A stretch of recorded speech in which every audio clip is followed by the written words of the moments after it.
کپڑے اوڑھنے والے یا کپڑوں میں لپٹنے والے انتہائی پیار کے انداز سے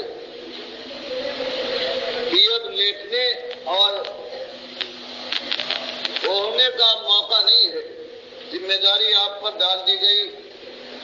دنیا کا جو عالم ہے کہ اللہ کے وہ بندے جو مالک کا کھاتے ہیں اور ناشکرے اور نمک حرام ایسے کہ مالک کے ساتھ دوسروں کو اپنا مالک کا جانتے ہیں، ان کو پکارتے ہیں، ان کے سامنے سجدہ ریزی ہے، ان کی نظر و نیاز ہے، ان کے استھان بناتے ہیں، ان کے نام رکھے ہیں جیسے اللہ کے صفاتی نام ہونا چاہیے. تو اب اس کا موقع نہیں ہے. جسار کہتے ہیں کودا شیار، وہ جو بدن سے کھال سے لگا ہوا کپڑا ہوتا ہے اس کو شیار کہتے ہیں،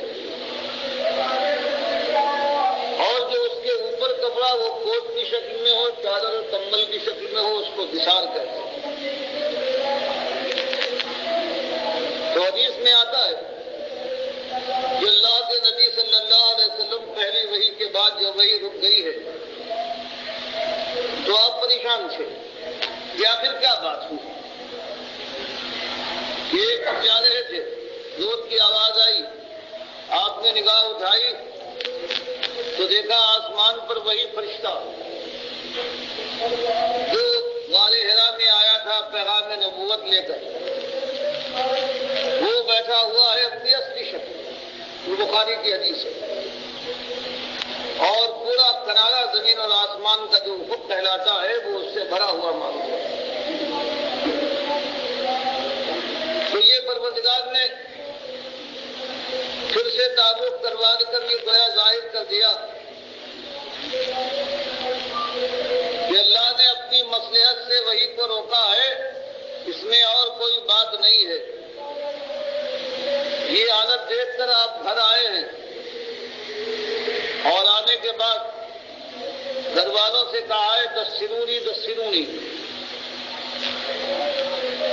کہ میرے اوپر کمبل اور چادر وغیرہ ڈالو. تو پروردگار اس عالم میں وہی نازل فرماتا ہے اور آپ کو اسی انداز سے خطاب کرتا ہے انتہائی محبت و شفقت کے ساتھ، یا ایھا المدثر، اے وہ جو دسار کے اندر اپنے جسم کو چھپائے ہوئے ہے.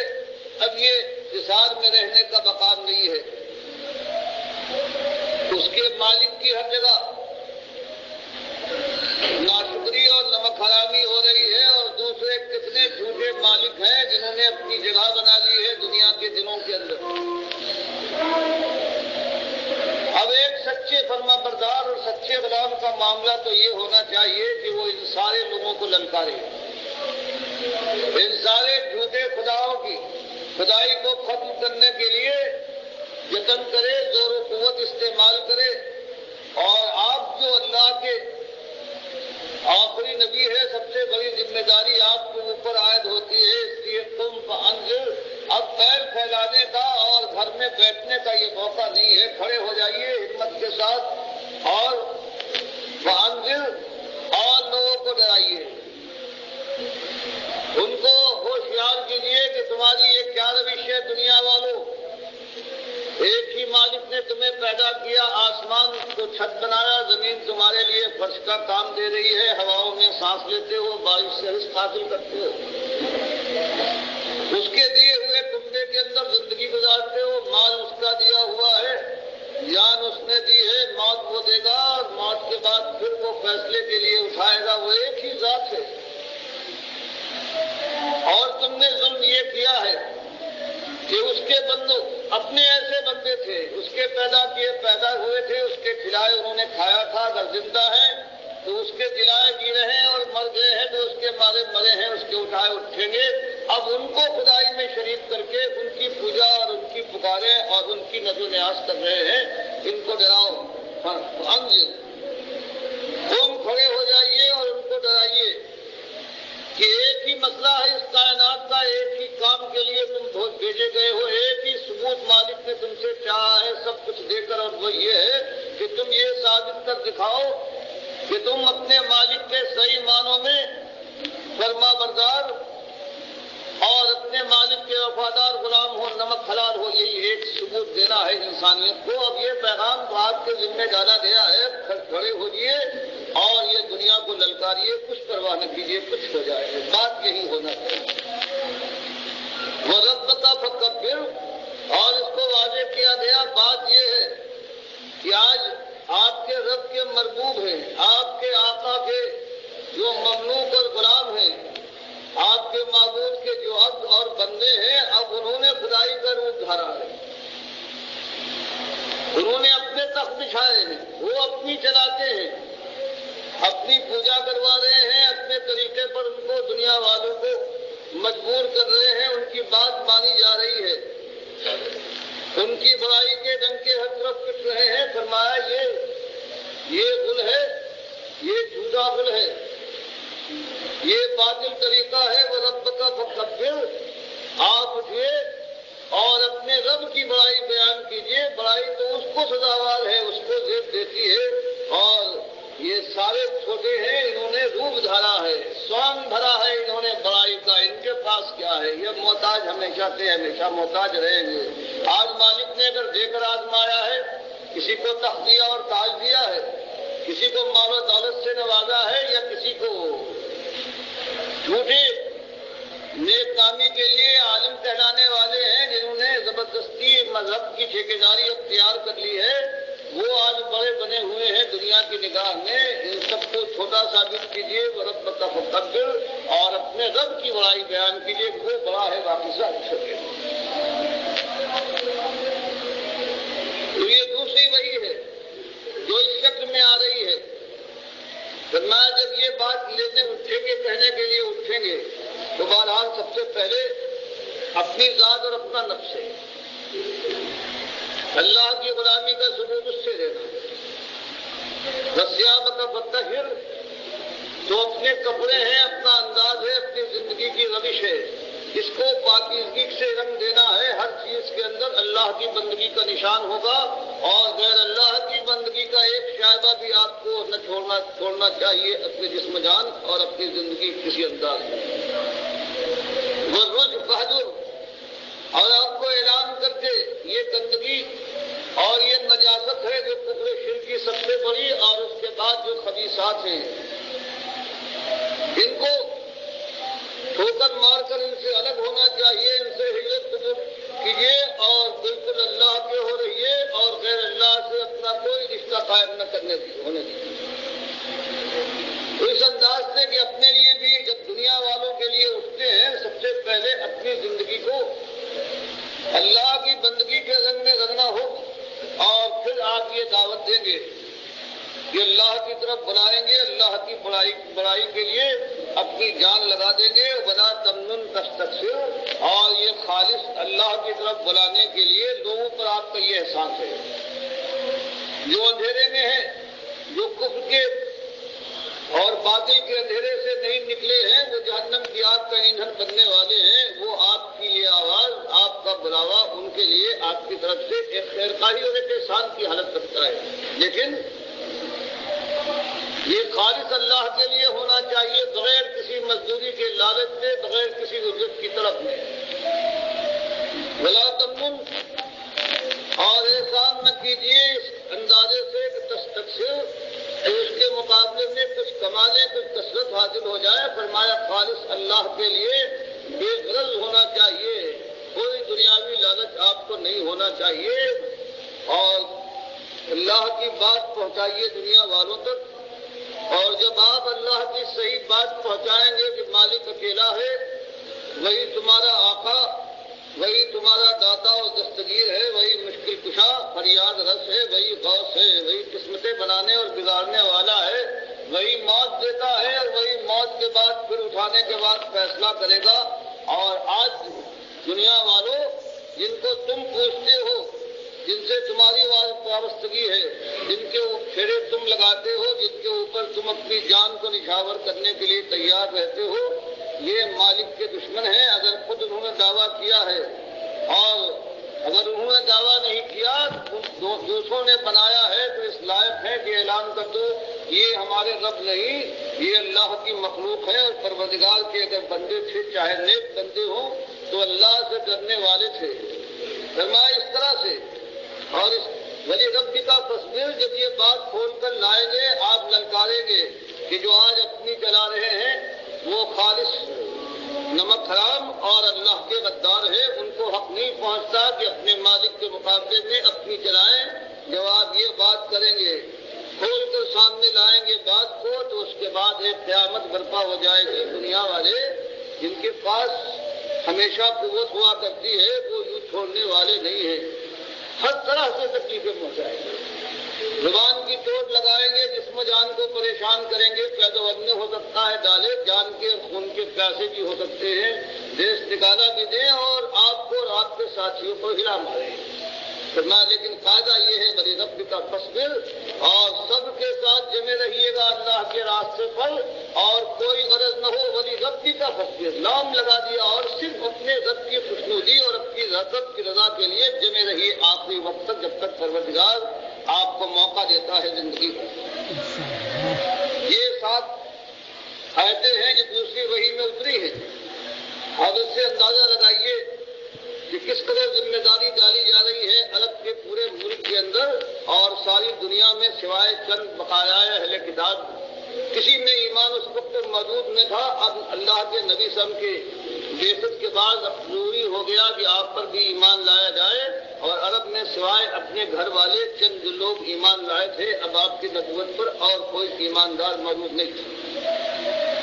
ایسی حالت میں اس انداز سے ایک آدمی سے پروردگار نے اپنے آخری نبی صلی اللہ علیہ وسلم سے اپنی دین کی بات کو شروع کیا ہے, اور 23 سال کے اندر پروردگار کی رحمت ہے. پروردگار کا یہ کرشمہ ہے مالک کا کہ اس نے 23 سال میں اسی ایک آواز کو اس قدر بڑھایا ہے کہ آخر کار پورا ملک عرب کا اس آواز کو ماننے والا بن گیا ہے. جس نے نہیں مانا ہے اس کو نکلنا پڑا ہے یا سر دینا پڑا ہے.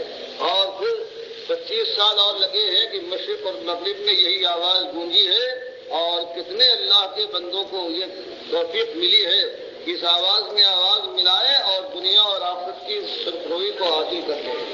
تو یہ دوسری وحی کے بعد پھر یہ بات آگے بڑھی ہے. باقی اس حد کا اجتماع ہو مختلف مقامات پر, جب یہی بات جا کر کہ اللہ تمہارا مالک اکیلا ہے, اس کو اپنا اکیلا مالک مان لو, اور جو جھوٹے آج سوانگ رچا کر مالک بن بیٹھے ہیں اور ان کو مالک نہ مانو بلکہ ان کے دشمن بن جاؤ, اور اس طرح سے مانو جیسے میں اپنی زندگی تمہارے سامنے پیش کر رہا ہوں اور کتاب کی ہدایات تمہارے سامنے لا رہا ہوں. یہ اللہ کا فرمان, اس کا خلاف ہے. دیکھیے یہ دعوت اٹھی تھی مکہ کے اندر, جس کو کتنے اچھے انداز سے بیان کر رہے ہیں ڈاکٹر مسعود الدین عثمانی رحمۃ اللہ علیہ, اور اسی کو بنیاد بنا رہے ہیں کہ یہ ہے اصل کامیابی. اور اللہ کا ایک فرما بردار غلام اگر یہ کام نہیں کرے گا تو بتاؤ کیسے وہ اپنا ثبوت دے گا اللہ کے ہاں ایمان کا. بہرحال یہ اس زمین کے اوپر یہ واقعہ پیش آیا تھا آج سے 1500 سال پہلے. ایک دعوت اٹھی, 1 سے 2, 2 سے 3, اور پھر آہستہ آہستہ بڑھتے گئے. 13 سال مکہ کے اندر اور پھر اس کے بعد 10 سال مدینے میں کہ کس طرح یہ دعوت پھیلی ہے, اور 25 سال مزید گزرے ہیں کہ پوری دنیا کا نقشہ تقریباً بدلی ہو گیا ہے. باقی آج بھی یہی معاملہ ہے, مسلمان ہر جگہ آج مغلوب ہیں اسی ایمان کو چھوڑنے کی وجہ سے, کوئی اور وجہ نہیں ہے. نہ ان کے پاس وسائل کی کمی ہے, نہ تعداد کی کمی ہے, نہ ٹیکنالوجی کی کمی ہے. ایٹم بم ان کے پاس, سونے کے پہاڑ ان کے پاس, تیل کے ذخائر ان سے ختم نہیں ہو رہے ہیں, سب کچھ ان کے پاس موجود ہے. نہیں ہے تو وہ ایمان خالص موجود نہیں ہے, اور اس کا احساس ہی اب باقی نہیں رہا ہے. مثالیں دیتے ہیں صحابہ کرام کی, سارے یہ مسلک بریلوی ہوں, دیوبندی ہوں, اہل حدیث ہوں, یہ سیاسی لوگ ہوں, مدینہ ریاست کے بنانے کا وعدہ کرنے والے, مثالیں دیتے ہیں صحابہ کرام کی اور نبی علیہ السلام کی, لیکن عملی طور پر اس زندگی کو اپنانے کے لیے تیار نہیں ہے, اور خاص کر اس ایمان عقیدے کو اپنانے کے لیے تیار نہیں ہے. بالکل وہی انداز ہے ان کا جس طرح مشرکین مکہ اپنے آپ کو ابراہیم علیہ السلام کے ساتھ منسوب کرتے تھے اور ان کے دین سے بیزار تھے.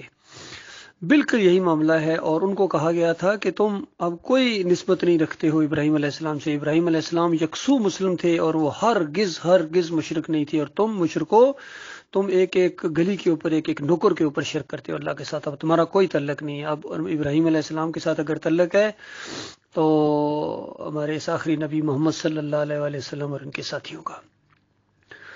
بالکل یہی معاملہ آج ہمیں ان کو کہنا ہے کہ اب سارے تم ہو، بریلویو، دیوبندیو، اہل حدیثو، سلفیو، صوفیو اور سیاسی فریبکارو، سارے نبی علیہ السلام کا نام لیتے ہو اور تمہارا نبی علیہ السلام سے کوئی تعلق نہیں ہے. وہ یکسو مسلم تھے، مجاہد تھے اللہ کے راستے کے. وہ ہمیشہ پوری زندگی اللہ کے راستے میں جنگیں لڑتے رہے اور توحید کا علم انہوں نے بلند کیا ہے، اور تم جو ہو خالص مشرک بن گئے ہو. یہی معاملہ ہوا ہے. اس انداز سے یہ دعوت اٹھی ڈاکٹر عثمانی رحمۃ اللہ علیہ کے ذریعے. لوگ اکٹھے ہوئے، ایک جماعت بن گئی. لیکن 1986 میں ڈاکٹر صاحب کی وفات کے بعد محمد حنیف صاحب اس کے امیر بنائے گئے. تو کچھ عرصہ تو یہ صحیح چلتے رہے جب تک وہ پرانے مضبوط لوگ موجود تھے ساتھ، لیکن آہستہ آہستہ ان کے اندر کمزوری آتی گئی اور اس راستے سے ہٹ گئے. اس بنیاد کو انہوں نے چھوڑ دیا اور سجدہ تعظیمی کا شرک آہستہ آہستہ جماعت کے اندر لائے. اندروں اندر لگے ہوئے تھے لیکن صحیح کھل کے سامنے آئے 2017 کے اندر، اور اس کے اوپر یہ ڈٹ گئے اپنے اس شرک کے اوپر.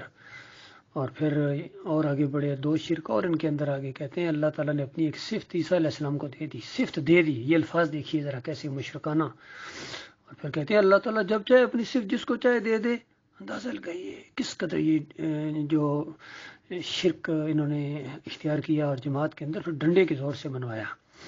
بہرحال اب ان کا بھی ڈاکٹر مسعود الدین عثمانی رحمۃ اللہ علیہ سے کوئی تعلق نہیں ہے، کیونکہ ڈاکٹر صاحب تو کہتے ہیں بھائی جس کا ایمان صحیح نہیں ہوتا وہ اس طرح تفسیر کرتا ہے کہ یوسف علیہ السلام کو سجدہ ہوا، سجدہ تعظیمی. یہ ایمان کی خرابی کی وجہ سے اس طرح ان کا دماغ ادھر جاتا ہے. ان کے اندر جراثیم ہے، شرک کے توحید کو نہیں سمجھے ہیں، اس وجہ سے اس طرح تفسیر کرتے ہیں. اور پھر اسی طرح تفسیر کی محمد حنیف نے، ان کے لوگوں نے، ساتھیوں نے.